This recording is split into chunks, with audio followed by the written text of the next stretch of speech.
us, and then they will accept us. So this is the goal. Everybody must accept us,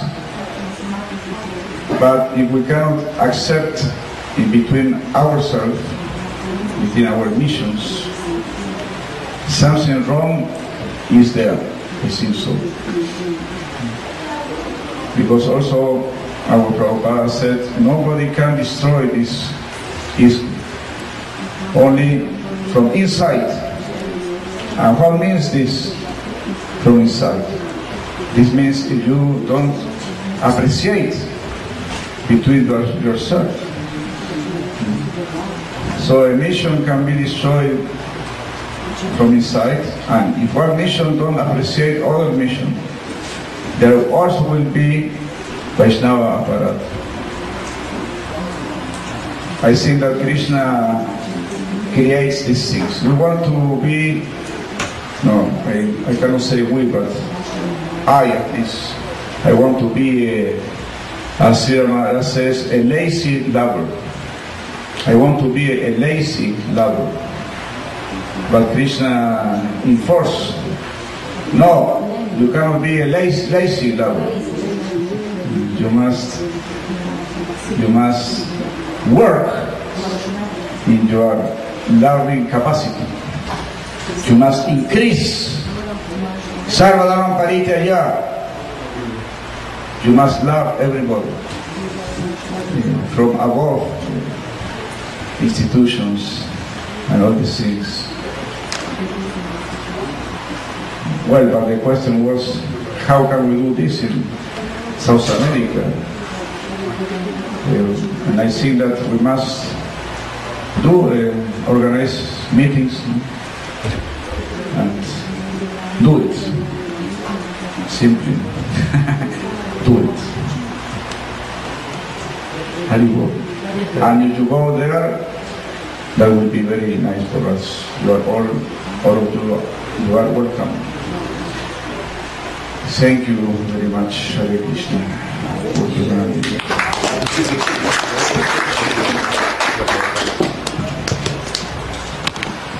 Haribol, Haribol, Haribol. So, here's another item.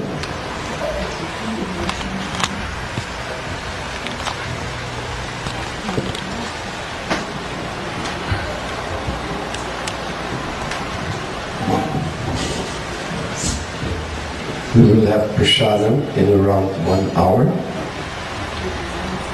And in this afternoon, we want to have some private conversations with the different members who have still time and feel they want to exchange something, taking advantage that we are here, such a wonderful place in Pula, and giving us chance to join together again tonight, those who are still here, for our last re-evaluation of this meeting, of this coming together. There's one more thing I wanted to present, which is rather semi-official. Our Bhaktivedanta Swami Prabhupada was a very keen preacher to the scientific community. He started the Bhaktivedanta Institute. He attracted some scholarly scientists, devotees, leading amongst them Srila Bhakti Swarup Damodar Maharaj. He published many books, and he made a very strong point about Darwinism and the approach of scientists. Hans-Peter Dürr, leading scientist of quantum physics, recently said, science has to get away from being employed by the governments and by commerce. As long as they remain controlled by government and commerce, they're not acting as scientists.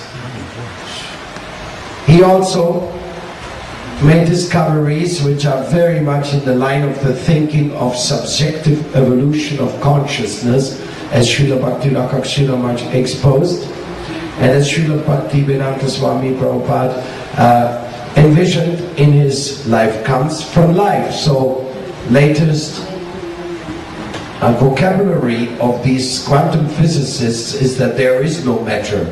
Everything is a state of consciousness, and matter is a dried up state of consciousness.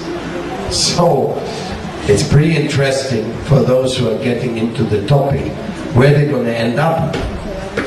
He is ending up at this point at some Advaita conception of divinity, but consciousness has more to it than just being consciousness. There's ras, there's love, there's concerns, and they're not satisfied in the Advaita, as Master Eckhart exposes when he says the one has to become two to make space for love. So here's a very interesting thing approaching us. Myself, I have been dwelling upon the position of our conversation of the science after Darwin. Okay, Darwin didn't get it right. That wasn't the way creation came about. There was a potential seed. Am Pita Prajapita. Krishna says, I am the seed-giving father of all. So there was a seed. So there was a son from the seed. There's life. There's different species. There's you and me. So what's next? What is the blueprint the Creator has given to make Himself available, to make Himself accessible, to make the bridge between the conditioned and the unconditioned, the created and the Creator, the lover and the beloved? What is the loving search of the Lord for His lost servant? What is the bridge which we need to cross the gap from the impossible to the possible, from the material to the spiritual? That was the quest I was pondering upon. And reading Vaisnava literature, obviously we found it easily. It's achintya, it's inconceivable, and it is the approach to the Lord through Shraddha, faith, the approach to the infinite through surrender, the approach to the infinite through prayer, and efforts made to purify ourselves so that our vision may be able to cope with some reception of some grace descending. Mr. Prabhupada always used to say the ascending process and the descending process. So when the descending process will be recognized and noticed. From that study came about the understanding that our scientists need to reevaluate the phenomena of faith. They need to see what faith can give to us to approach the infinite, and how faith is a substantial element of consciousness in itself. How you cannot conceive of anything, thinking, willing, desiring, unless there is the faith element. So from that point of view, and a little bit of study of comparative religious proposals and processes, was born what is called Oida therapy. Oida therapy is nothing new.